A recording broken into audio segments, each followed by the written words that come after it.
Hey everyone, welcome back. Today we're looking at Apple. Big breaking news, ladies and gents.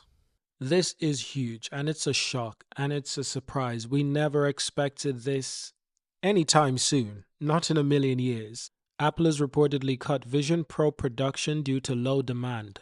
Analyst Ming-Hsin Kuo says Apple is slashing Vision Pro shipment for 2024 and rethinking plans for the next models. This is a mood killer, to be honest, because I wanted a Vision Pro when it's available for Europe, of course. I hope they continue to make these things, maybe different models, different prices, but it's clear that there's technology here. But Apple has expectation. They have high expectations. It's very different from anything we've ever had before. It's not an iPhone, it's not a MacBook. And apart from entertainment, there's no real use cases yet. Not for the average everyday person. So Apple is reportedly cutting the Vision Pro headset shipment. This is for the rest of the year and this is due to cooling demands. So Apple analysts write that Apple cuts orders of the Vision Pro even before it launched outside of the US. His sources claims that Apple now expects to sell only around 400,000 to 450,000 units in 2024, compared to what Qs say was the market consensus of 700,000 to 800,000. Demand for the 3,500 Vision Pro dropped much lower than the company was expecting. I'm not too surprised. It's 3,500 US dollars. It's not like it's $1,000. Come on, Apple. Come on. It's not even $500, honestly.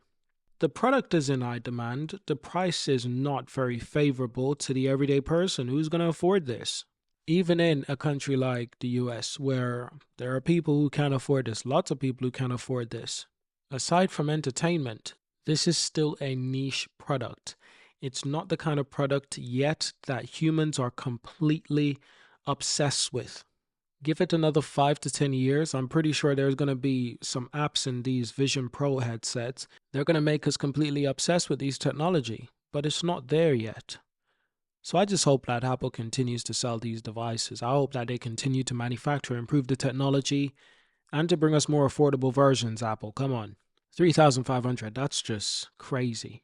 Very few Apple products cost that much. You want a baseline MacBook, you can get it for around 1,000. You want a baseline iPhone, you can get it for around 1,000.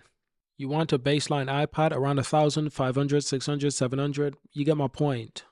You want an Apple spatial computer, a Vision Pro, 3,500. And it's only for entertainment so far. And the thing is bloody heavy. The technology still has a long way to go. It sort of reminds me of electric cars back in the early 2000s. Or electric cars like the first Tesla, you know what I mean? Even before the first Tesla, before that Roadster, this is still a very early technology. And Apple was facing difficulties bringing on developers. Developers were not rushing to the Vision Pro in huge demand as Apple expected. I think this is one of those products where Apple overestimated their ability, and they probably underestimated the difficulties of this market. It is still a market that much people are not fully aware of. It is still like, this is still a world that is still being developed. This technology is not so easy to use. What if you want to use it with all your family members and you got like 5 people in the family? You're going to have to buy 5 of these things? Crazy. But if you want to get your kids two MacBooks or two laptops or 2 iPads, a lot more affordable for 2. Easy, even for a full family. So facing the unexpected drop in Steam, Apple is now adjusting its headset roadmap, possibly pushing the future of the lower cost entry mixed reality headset beyond 2025, if at all. Apple Vision Pro has largely wowed early adopters due to its technological prowess, but not enough to hold on to all of them past the return period. Apple is often a trendsetter in new product markets. If the Vision Pro doesn't do well, it could leave reverberation for the whole industry. Q believe that the demand for VR and AR specific components like the micro OLED display may not reach the adoption rate needed for mass production to make it into other devices. In other words, the display is so good that not everyone is going to be that fuss about it. Like I said, the Vision Pro is for the niche audience. They need a more affordable version. I'm sure if Apple made a $1,000 Vision Pro, that the screen was maybe 1080p or 2K. 2K would be perfect. I'm sure that would be significantly, more attractive for the everyday buyer. Even 1,500 or 1,200 or 1,300, that would be significantly more attractive. And it's not that they weren't thinking about it. They are. They were definitely planning to make cheaper versions of this thing. But I think now that they've tested the market with the more expensive version, they're probably thinking to themselves, wow, we did not expect this much pullback this early, if anything. But Apple shouldn't be surprised. Who's going to fork out $3,500 for this device? Okay, even if you can't afford it all at once, who's got the finance?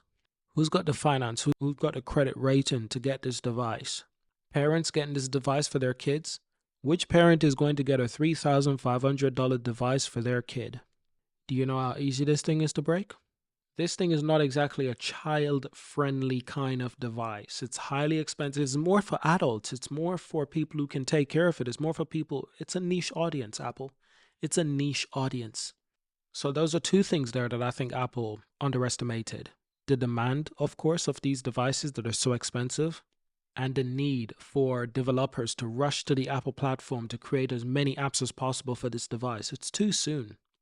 Yes, you're going to get people developing apps for this platform, but they're also thinking to themselves, well, it all depends on how much it's selling.